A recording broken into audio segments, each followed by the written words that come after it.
Bismillah ar-Rahman ar-Rahim. We're continuing our journey at the feet of Maulana Jalaluddin Rumi, our journey in Fihi Ma Fihi, chapter 21. Maulana started with Istiqna baraye kafiran ast. The verses in the Quran, the ayahs that say Allahu Ghani, God does not need any of you. God does not need anyone. Those verses are not for the lovers. So Maulana says, yes, theologically, God does not need anyone. God is Ghani, God is independent. But regardless, God is not indifferent towards his servants. God is not indifferent towards his lovers. And that's why he gave us the analogy of the tuni, the worker in the bathhouse, who's in that messy place, in that dark and messy place, cleaning the bathhouse. Now, if that person in the bathhouse, if he thinks the king has nothing to do with me, the king doesn't think about me, the king has no need of me, that's not sweet. That's not what gives that person joy. But if he says, I went to the roof, so first of all, he comes out of that basement, he climbs, he goes to the roof, and he looks at the king, and the king looks back at him, then that is the pleasure. That is something that has joy. So Maulana says, yes, theologically, that is true. That's a given fact. God does not need any of us. But we need to find joy in the relationship. Remember me and I will remember you. Be thankful to me, I will be thankful to you. I will appreciate. Ash-Shakur is one of the divine names. Allah Ta'ala has no need of us, and yet he appreciates the good that we do, the steps that we take towards him. That was the first passage. The second passage, Maulana talked about a sheikh in the neighborhood. So that sheikh in the neighborhood says, just like kings, ordinary kings that we see, a lot of people can see the king. Maybe an ordinary person in the street, or not necessarily officials, but ordinary people can see the king. But guftu shanud, conversing with the king, is for the elect. Only a few can talk with the king. But Maulana says this is upside down. This is the exact opposite. When it comes to spirituality, when it comes to the divine king, it's the other way around. Everyone can have conversation. Everyone can have dua. Everyone can pray. But then seeing, vision, it's a different state, different station. And that's why, for example, Musa, Kalimullah, he was called Kalimullah, he conversed with God. Kallamallah Musa taklima. God spoke to Moses directly. And yet when he said, Arini, oh God, show me, because a lover cannot be patient. A lover wants to have more and more closeness. So Musa alayhi salam, he pleaded with God, Ya Allah, I want to be more intimate. I want to be even more close. I want to see you face to face. And then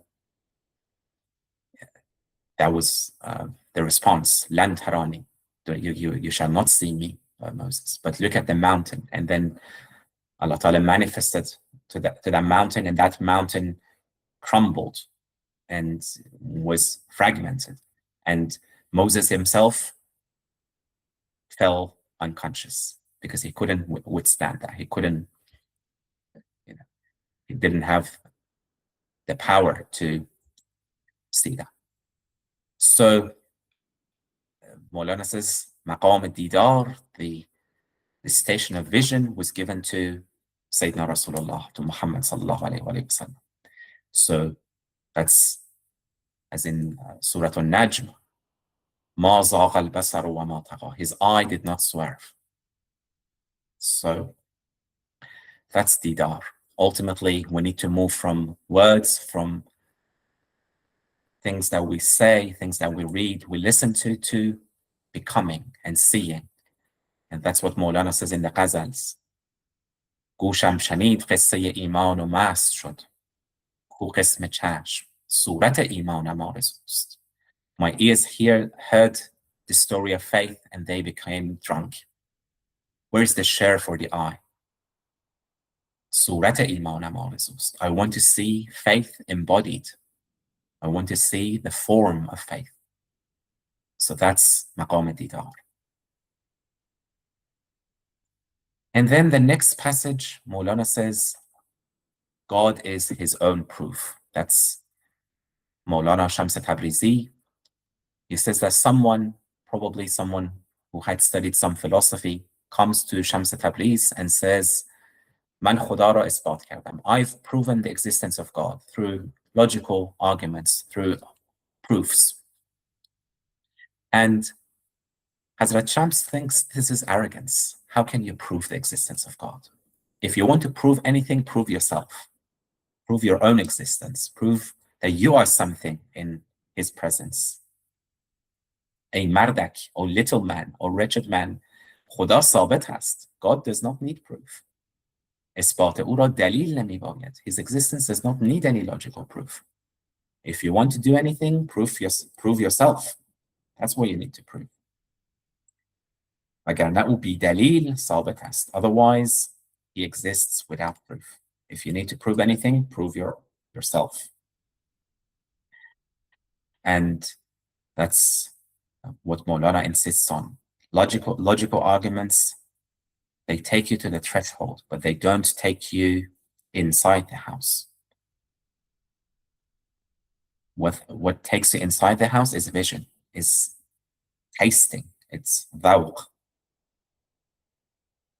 not argumentation. Just like Maulana says in the Masnavi, گر دخان او را دلیل آتش است، بی دخان ما را در این آتش خوش است. If for the philosophers, the smoke is the proof of the fire.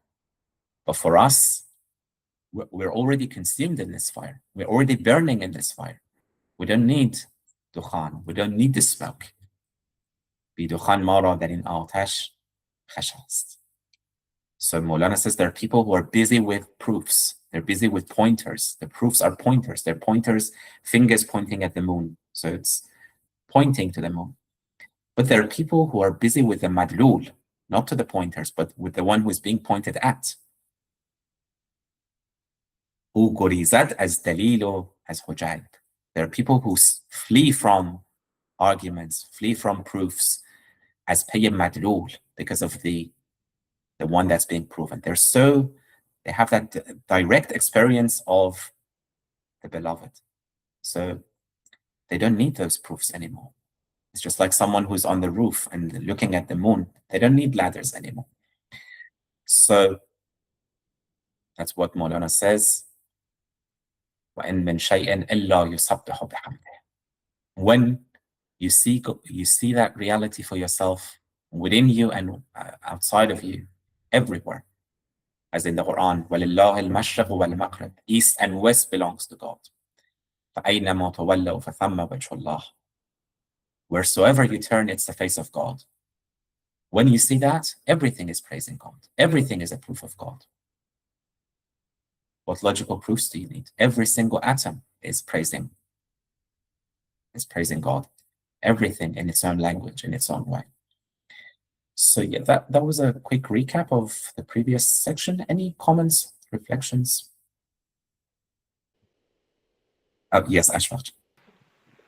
It's just regarding that first passage, it is said the God's name Al-Ghani is not for the lovers.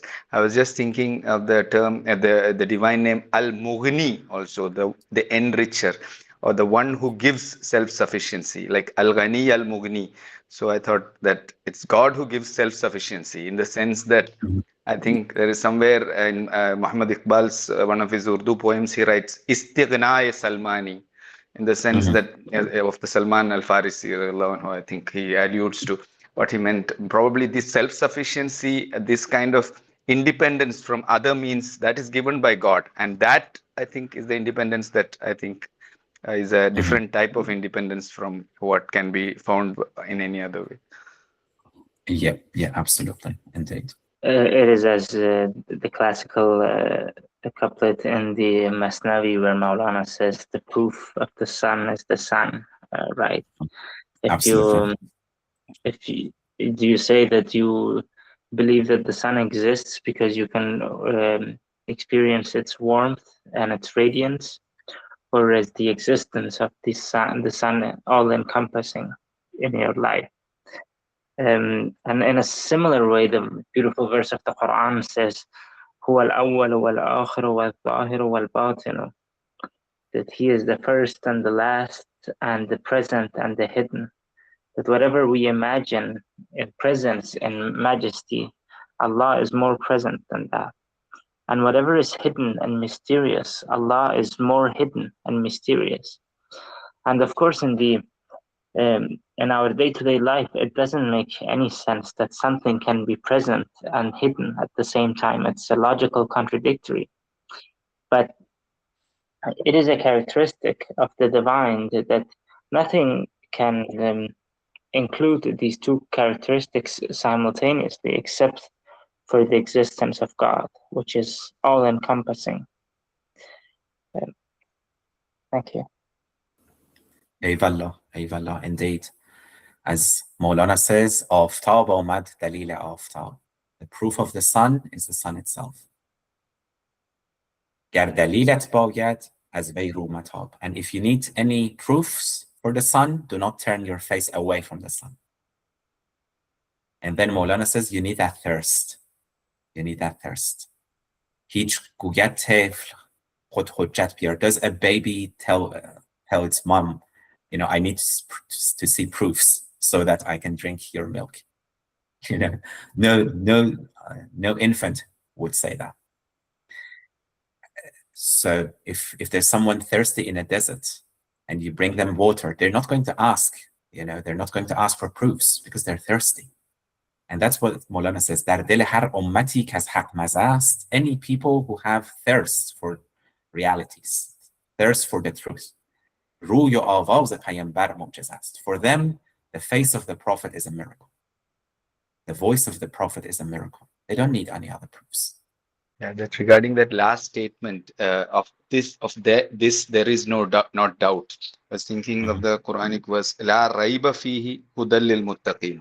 This is like on a lighter vein. Somebody said that La raiba fihi hudal lil muttaqin. There is no doubt. But then why do you want to make a doubt? It doesn't exist. There is nothing like that, doubt. And I was also thinking that in somewhere it's mentioned that the word doubt in English, doubt, it comes dubito, I think Latin dubito, I doubt, therefore I think, therefore I am. That is the Descartes statement, dubito, ergo cogito, ergo sum and all. But dubito actually comes from a duo, two. If there is only two choices, we are in doubt, this or that. Like if there is only one, there is no doubt. Like there is nothing to stand against that. So in the sense that all is from the one and all returns to the one, there is only one. So there is no doubt, in the sense that doubt is what you make and doubt is not there. So I think that is what is also alluded by Maulana by saying that God is his own proof. Exactly. In the Quran it says, Afallah shakkun. Is there any doubt concerning God? So for the one who has real insight, there is no doubt because there's only one.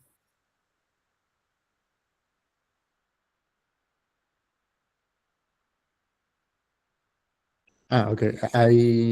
I wanted to say that I don't know if you can show me the last part. Sure. Yeah, that in the phrase that I have proven the existence of God, and then Maulana said like the only thing that you need to prove is yourself, right? Yeah. And I like that part because I read Ibn Arabi. There is a book. He said like, who knows their self knows God. Yeah. And it fits exactly with that phrase of Ibn Arabi. And I think that's a hadith, right? It's a hadith. Who know himself knows God. So I think I like that because if you know God, I think you don't need to prove it. It's like a fish. Fish lives in the ocean, and doesn't need to prove that he is living in the water because the fish is always living in the ocean. So it's like something you don't need to. So I think the only way or the only situation that maybe you need to prove something is because you don't know it yet. Yeah, absolutely. Yeah. And yeah, just like the fish in the ocean who doesn't realize. We often don't realize. And the Quran says, wheresoever you look, there's a face of God. فَأَيْنَمَا تَوَلَّوْا فَثَمَّ وَجْهُ اللَّهِ. Al-Mashriq wal-Maghrib, east and west, look, left, right, everywhere. God is always with you. The signs of God are always with you, and yet you don't realize. You ask, where is God? You ask for proofs. You're looking for proofs, but God is with you all the time. Yes, and sometimes we do the mistake that, oh, I need to jump into the earth. I need to go up to the tree because I don't see God, and we go out from the ocean trying to find God, and we don't realize we live it in there. It's in everywhere, and but we are blind. We don't see it. It's like it's crazy. It's ironic sometimes that we try to find, but we don't realize that it's there. Everything is like you said. God is showing in everything. Like you see it. God is the own proof. That the title of this part. Yeah. Absolutely, indeed. Yes, Ashwin.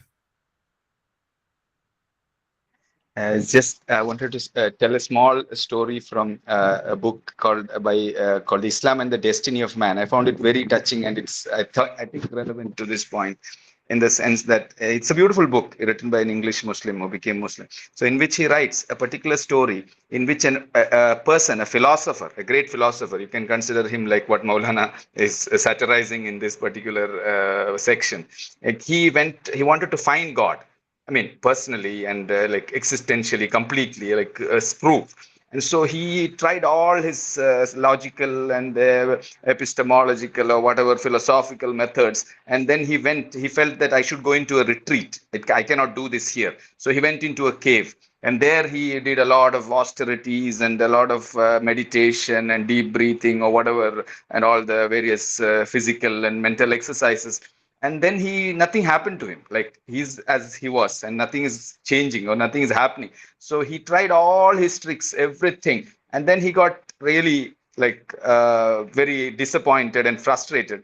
And he felt that I've wasted so much of my life seeking after these very something that can't be found. My life has been like wasted. And then he got frustrated, and he had his chalk in which he wrote on the cave where he was meditating that God is nowhere. And then he just said that I'm finished with this seeking God, and I have other things to do, and let me live a life which is of profit. And he went off.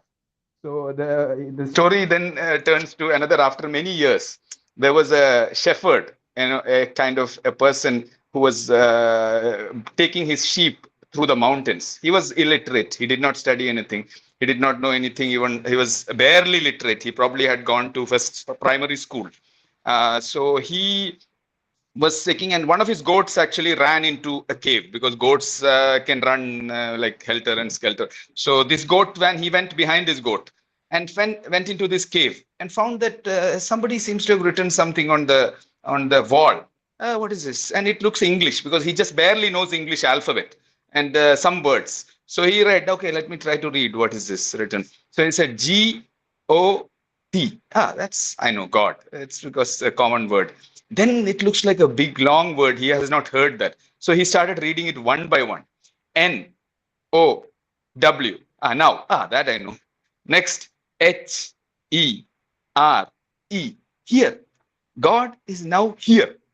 That's the point. I think that is a well-known fact, and then that is why we can only be. In the sense that La tahzan inna Allah ma'ana, or wa huwa ma'akum aina ma kuntum, all these Quranic verses, or whatever. The idea that led him into the presence of God, and he was very happy that somebody had written something here which has really made my day. And that's how a philosopher completely lost the way, and somebody who barely knew the alphabet actually found a big thing in the cave. Allah. That was a really beautiful story. Yeah, from God is nowhere to God is now here. Yeah, Allah. Because probably that shepherd had that basira, that inner eye, to see God everywhere.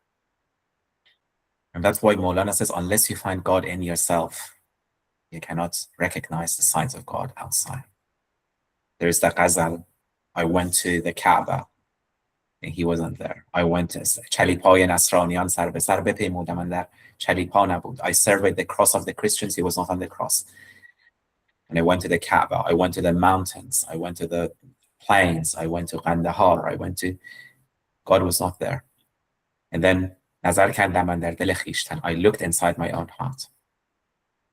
در آنجاش دیدم دگر جا نبود. He was there, and when I saw him there, then I recognized God's signs everywhere outside me. So that's the basira, that's the inner sight that will help us also recognize his ayat outside of us in the world. Do we have time for more stories, Sina Jan? Sure, Alijan, of course. Mm-hmm. I think I have told this story before. I hope it doesn't get repetitive. But it's the story about Malik ibn Dinar, who was who became a great imam and a saint in the Mosque of Damascus. And in his earlier life, he was a man who was not a believer at all.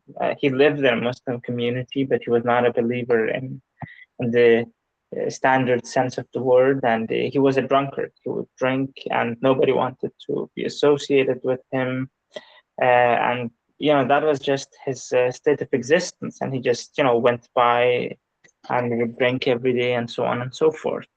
So the time came where he had to get married and establish a family, but nobody would marry their daughter to a drunkard, obviously. So he found a prostitute that would marry him. So he got married to this prostitute, and they had a child, a daughter. And as soon as this child was born, Malik ibn Dinar loved this child more than anything else in this world. He loved her to the greatest extent. And years went by, and his daughter got older, and as daughters and children get older, they become sweeter. But one day, his child suddenly passed away. She passed away. And Malik was once again in a state of crisis and anxiousness. He could not understand why God would do such an injustice to him. Why God would take away his only life, his only joy in life. So he went back to the habit of drinking. So he began drinking again and again. And one day he decided, I'm going to drink so much that my lights go out. So he drank till his lights went out, and he fell into a deep slumber. But in his sleep, he envisioned the day of judgment, and he was being chased by a great serpent, which was all of his bad deeds. He was being chased by the serpent and trying to run away when he met an old lady that was the representation of all of his good deeds. And the old lady said, go to that mountain. There you will find the children who do not have parents. So he went to the mountain, and he found his daughter. He found his daughter who was sitting there. And when he saw his daughter recited this verse of the Quran, أَلَمْ يَأْنِ لِلَّذِينَ آمَنُوا أَن تَخْشَعَ قُلُوبُهُمْ لِذِكْرِ اللَّهِ. Is it not time for the heart of the believer to be humbled for the remembrance of Allah? And as soon as he heard this verse, he woke up, and he was back, and he started weeping, and he repented. And he returned to Allah, and the next day he decided to go to the mosque for the first time. He went to the mosque and he prayed, and he listened to the sheikh, and he got so inspired that he started attending the sessions. So it was kind of a very awkward scene of all of these students and scholars sitting in the session, and this guy who was a drunkard also sitting there. But he came every day, and soon he became the assistant of the teacher. And after that, he started teaching in the great mosque, in the great Umayyad mosque. And when the Shaykh al-Basri passed away, he became the imam. And one of the things that Malik ibn Dinar is remembered for, besides being a great saint, is the fact that he took it upon himself to reform and rehabilitate the drunkards of Damascus. And it is said that one day, as somebody who was drunk, in his drunk state, he started saying, Ya Allah, Ya Allah, Ya Allah. And Malik, who at this point was a great saint, went up to this guy and removed the alcohol from his mouth. And one of his students said, Ya Shaykh, why do you want to touch this person? He's a najis. He's not in a pure state. But Malik answered, I do not want the name of Allah to mix with what is najis. So that just shows the power of returning to Allah, because there are perhaps times where we think that Allah has abandoned us, and maybe even that we want to abandon Allah, but Allah is always with us. And even if we give up hope, Allah does not give up hope on us. Thank you. Allah. Thank you, Alijan. That was a really beautiful story. Allah. As a response to what Alijan, that story, it reminded of the ayah of the Quran, يُبَدِّلُونَهُمْ سَيِّئَاتِهِمْ حَسَنَاتٍ, in the sense that the sins that the great people, I mean, whatever considered mistakes, or that those are actually very valuable, in the sense that related to the best policeman is the policeman who was once a thief. Because otherwise, the policeman who is a very nice and very pure-hearted is going to catch no thieves. He should know how thieves think and how thieves operate, and only then he'll be able to catch the thieves. That way, I think if you know how things like alcohol were to like destroy human lives, and then you can save human lives, I think. Allah, indeed. On the harmony of creation, the jurisprudents are clever and hit the mark 10 times out of 10 in their own profession. But between them and the other world, a wall has been raised to maintain their realm of licit and non-licit. If they were not closed in by that wall, they would not want to do what they do, and their job would be left in abeyance. This is similar to our great masters saying that the other world is like a sea and this world is like a foam. God wanted the foam to flourish, so he would put people on the back of the sea to make it prosper. If they did not occupy themselves with this job, people would destroy each other, and as a matter of course, the foam would fall into ruins. Therefore, a tent was pitched for the king, and certain people were set to occupy themselves with its maintenance. One says, if I didn't make rope, how could the tent stand? Another says, if I didn't make stakes, what would they tie the ropes to? And each one knows that they are all slaves to the king, who will enter the tent and gaze upon his beloved. If the weaver gives up weaving and tries to become a vizier, the whole world will go naked.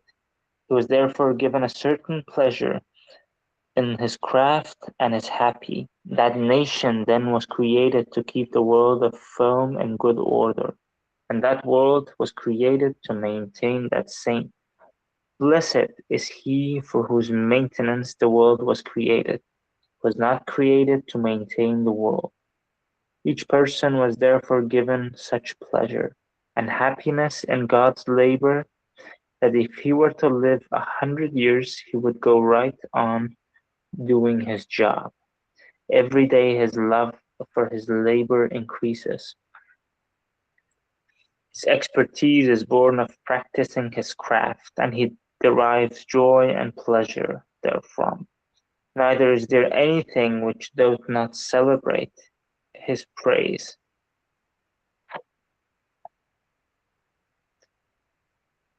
The rope maker has one kind of praise, and the carpenter who makes the tent poles has another. The stake maker praises God one way, and the canvas weaver another. And the saints who inhabit the tent and contemplate in perfect delight praise him yet another way. Eyvallah. Thank you, Alijan. Thank you. Okay, so Maulana's so far been subtly attacking philosophers, theologians, people who think they can prove God with logical arguments and so on. Now he's going to subtly attack Faqihan, right? The legalists. And by Faqihan, he doesn't mean jurists necessarily. I mean, he himself was a jurist. He himself was a Hanafi jurist. That was his day job, teaching Hanafi law, the fiqh. Well, he's talking about people who worship fiqh. They reduce the whole religion to just rules of, as Maulana calls it, yajuz or la yajuz. This is permitted, this is not permitted. This is allowed, this is not allowed. They reduce the whole religion just to those, just to a set of rules, legal rules.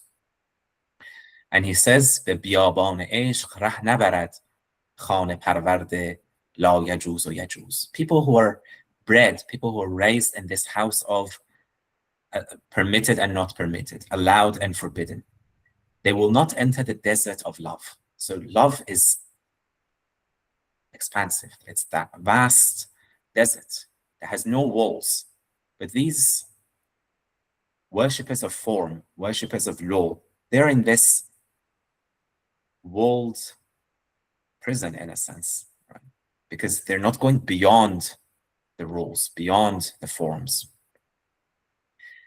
So it's like people who are concerned only with the outward rules of prayer, but they're not concerned about where they put their hearts in prayer. And as the Quran says, فَوَيْلٌ لِلْمُصَلِّينَ, woe to those who pray, but they're ignorant, they're heedless of the heart of prayer, of the essence of prayer. So yeah, here is Maulana's critique of the legalist. He says, yes, they're clever people. They have 20/20 vision in their own art, in their own fun. They know what they're doing. But there's a hijab, there's a veil, there's a barrier between them and the other world because of this legalism. And that is what Maulana is critiquing here, the reduction of religion just to rules, just to a set of rules.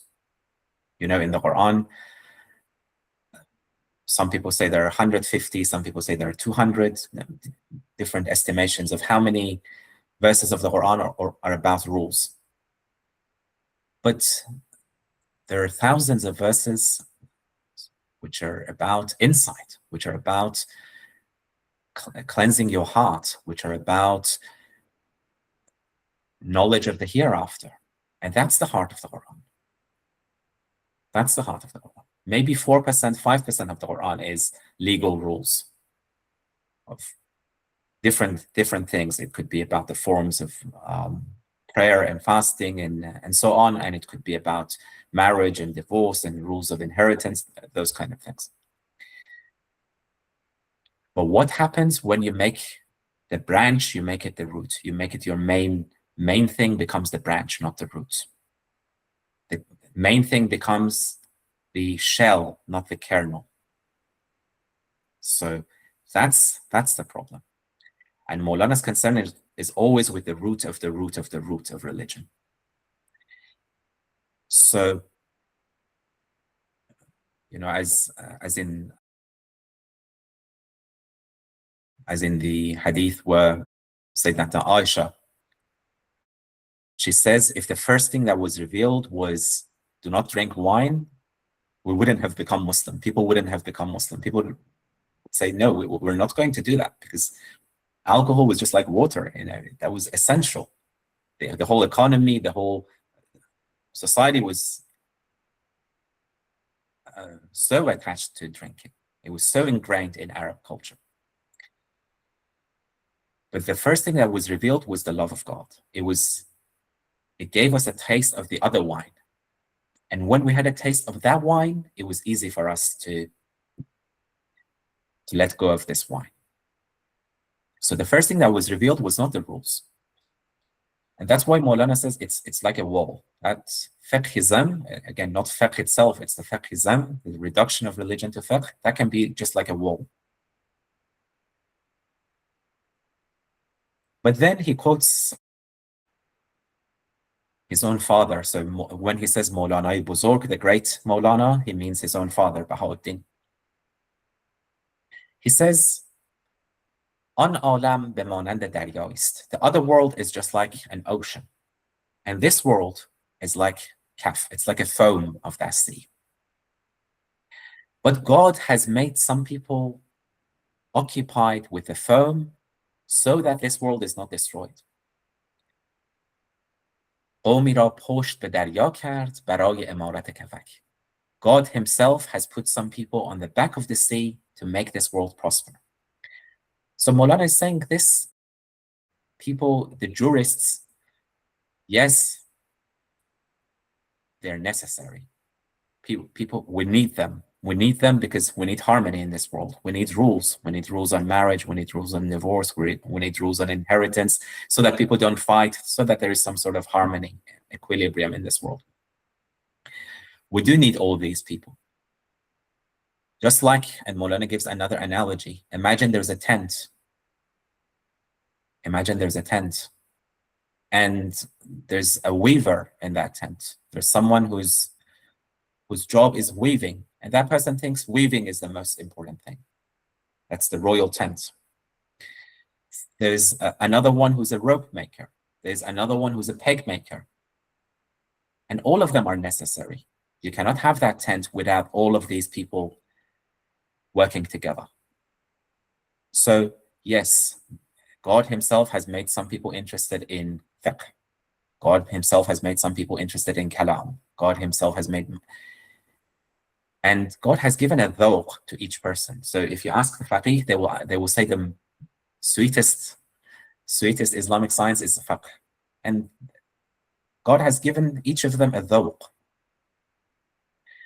And yeah, he gives also the example of if the weaver gives up weaving and instead becomes a wazir, then people will be naked. Everyone is necessary.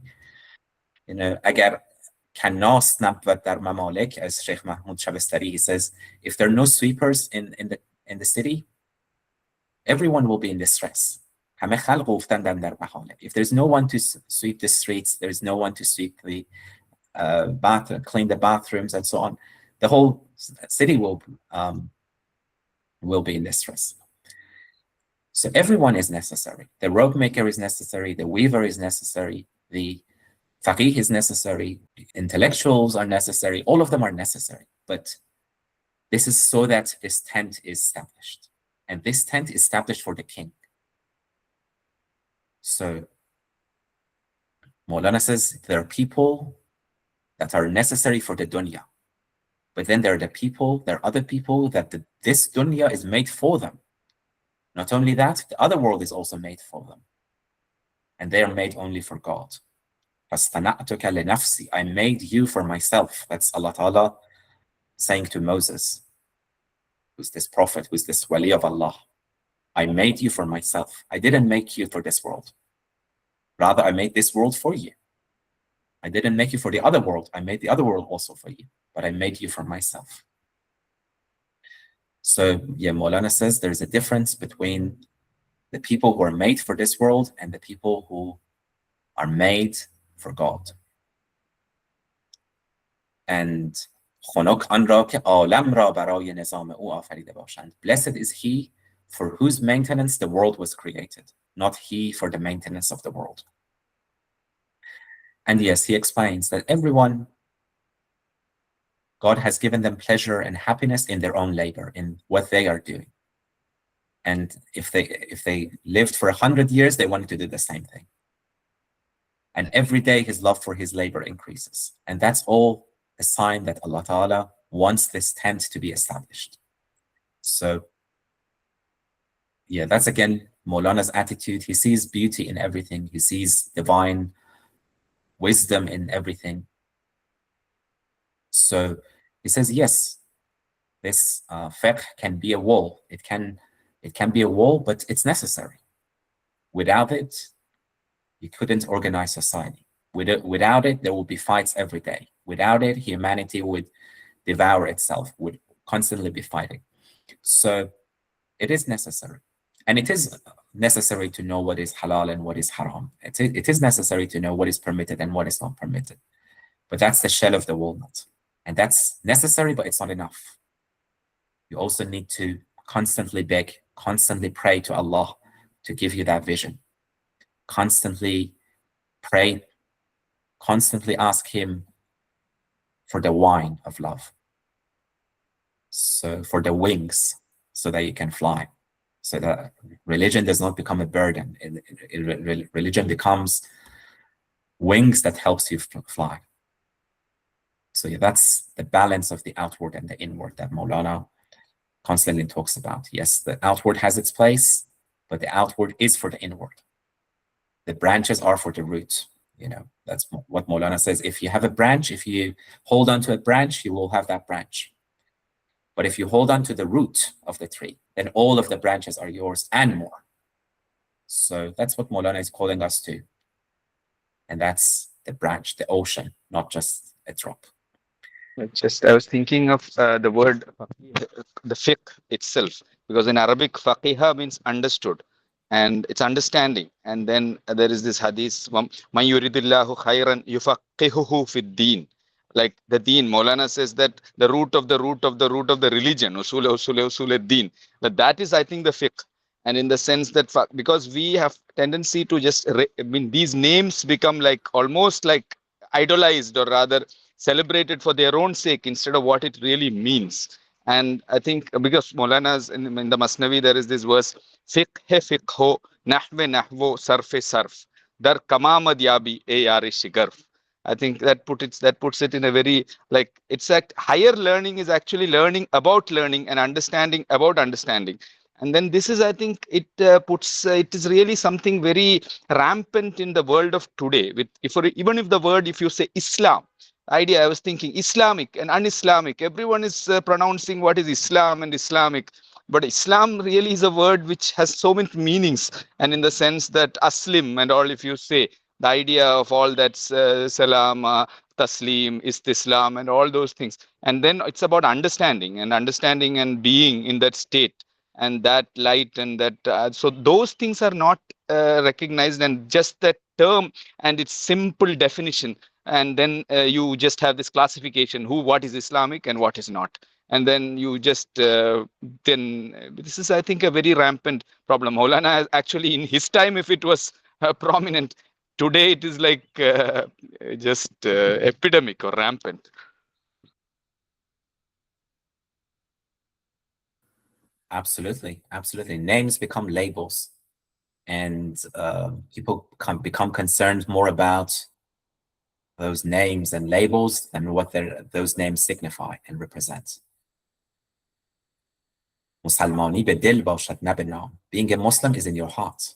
It's whether you surrender, whether you submit to God. It's not a name. It's not whether your name is Abdullah or your name is George. That doesn't mean you're a Muslim or not. It's whether you surrender. It's whether your heart surrenders to God. Whatever your name is, what matters is the heart. And same it is with these names. Yes, when Allah Ta'ala talks about fiqh in the Quran, it means understanding, and it's general, understanding Allah. And that became reduced to just knowing rules. And that's part of understanding, but that's not the entirety of fiqh. And that's why Maulana says fiqh hai fiqh. You need to go deeper. The fiqh of fiqh, the grammar of grammar. Fiqh hai fiqh, nahve nahvo, right? So you need to, that's what Maulana likes, take us to the root. And aql, the intellect of the intellect. Because words become cheap. After a while, they become reduced. Their meanings shrink. So Maulana has to take us back to the root.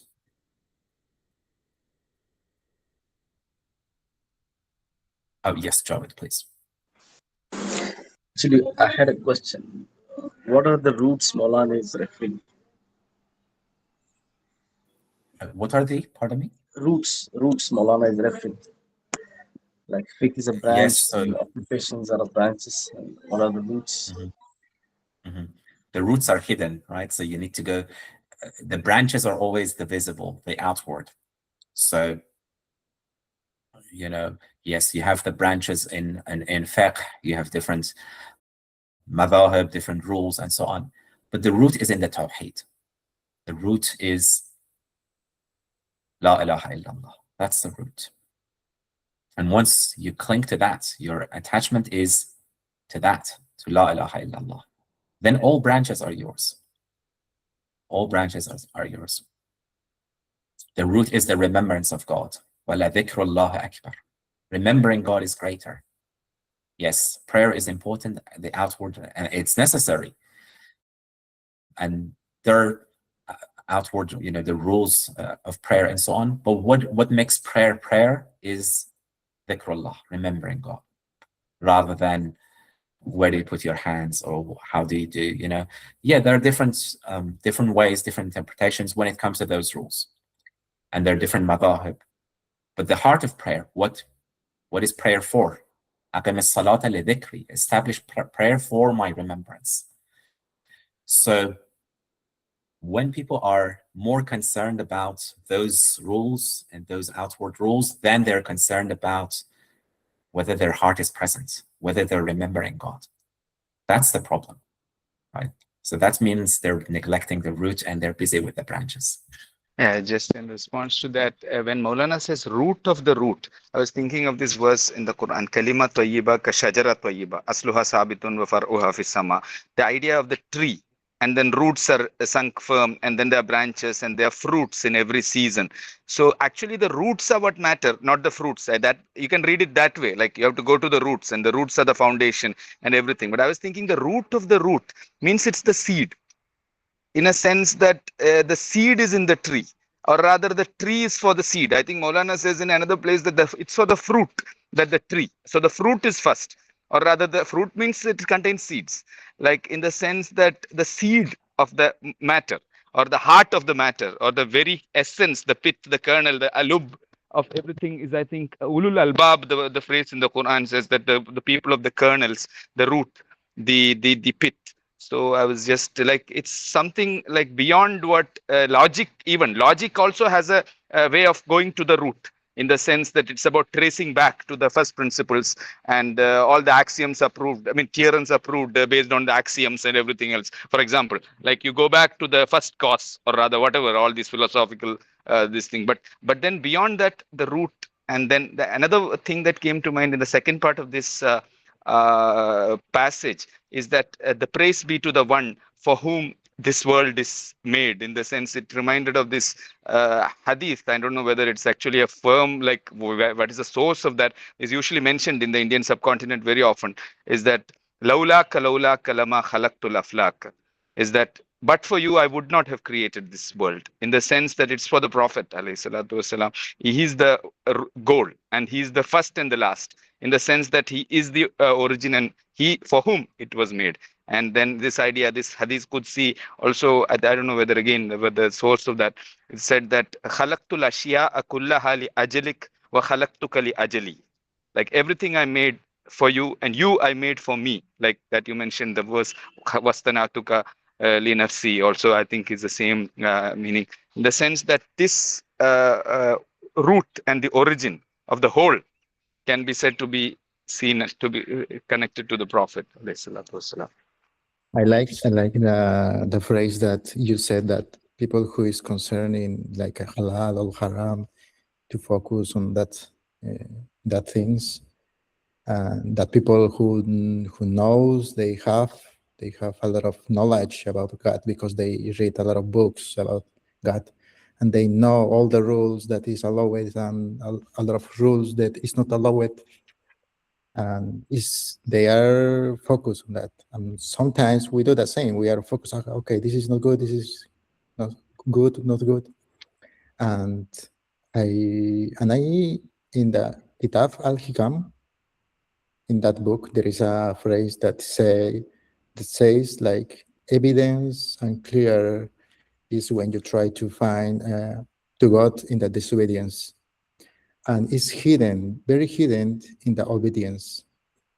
And I like that phrase because sometimes we do all the rules like okay, this is not allowed, okay, I will not do it. This is allowed, okay, I will do it. Right? Yeah, we do all the rules that the religion expect from us. But sometimes when we follow that rules and we don't focus in the roots, we have a spiritual ego that we think that following all the rules we are close to God. And I think it's ironic because we want to follow the God's rules, but we build a wall between God and us because we think that following all the rules we are more close to God. And that kind of and it's hard to realize that we have that wall between us and God. And that's the reason I like this phrase, because when we follow all the rules, when we are obedience, it's more hard to realize that we are doing something wrong. And it's more easy to see, it's more clear to find God when we are in the disobedience, because it's clear, we can see it, right? And that's why, sometimes the Sufis say a sin that humbles you, a sin that you commit and makes you humble. You regret that sin and it breaks you. That sin is dearer to Allah than an act of obedience that makes you arrogant. So, yeah, you follow the rules, you've done, an act of obedience outwardly, but it brings a sense of, I did it right. I am, that arrogance. That arrogance makes that act of obedience, in a sense, worse than the sin. Yeah, regarding the rules, I was thinking rules. When you follow the rules, you cannot forget the ruler, because the ruler is present and the rules are just a way of reaching, or rather remembering the ruler who's present. For example, one of the names of God, Malik ibn Dinar. So that idea that the rules are all from the ruler, and that the presence of the ruler is the main rule. Wala dhikrullahi akbar. The main rule is to find the presence of the ruler and be in that presence, in the sense that the heart of the matter, if we lose, then the branches might sometimes make us lose the way. Yeah, indeed, Allah. So yeah, as they say, شغلتنا الأدلة عن المدلول. There are people who are so busy with the pointers, with the signposts, that they forget who is being pointed at. So they're so busy with all these minute rules and about prayer that they forget who are they praying to. Right? And that's, that's the tragedy. That's what Maulana is critiquing. And as Shakespeare says, the service has become more important than the God. So the service is for the God. So, and that's the heart. The heart of prayer is remembering God. Heart of service is remembering God. Heart of knowledge is knowing God. Yeah. Yes, Ashraf, please. I was reminded of this verse. I think in the Gospels, Jesus says, "The letter killeth, but the Spirit giveth life." I think it's a very a little elliptical statement, in the sense that it's the letter that makes people even condemn other people to whatever damnation or perdition or dash. They don't see that they themselves are on the brink of that, and then God's mercy alone can help them, in the sense that they are all dependent on God, and all of them are related one to the other. Instead of judging people based on some rules, we have to judge yourself. And then to know yourself, to judge yourself, is the main rule. The main rule is actually taqwa, for example, is to be aware, and awareness and recognition of yourself. So that rule, if you don't follow, and then this idea that then the letter is what can be a killing letter. I think that is something very relevant, in the sense that the spirit is that which gives life. And the very word itself is a spirit is in giving life. So yeah, inshallah, next week we're going to continue this passage. Maulana is saying, when I'm silent, when I don't say anything, people will think I don't take them seriously. They will get bored. And they think that I'm fleeing from them. I'm escaping from them. But no, it's because what I say has to be suited to them. I only share what they are ready to accept. And when I say that they don't have the capacity, they don't have the readiness in them, I don't say anything. I'm silent or I run away. But in reality, it's them who are running away. Maulana says, گریختن آتش گریختن هیزم نیست. When the fire appears to run away, it's not the fire that's running away from the firewood. It's the firewood that's running away. Regardless of outwardly who is running away, the fire burns. The nature of fire is burning. And the nature of truth is sharing that truth. But there's some people who are not ready. There are people who don't have that readiness in them. And that fleeing comes from them. Inshallah, we'll read this passage and talk about it next week.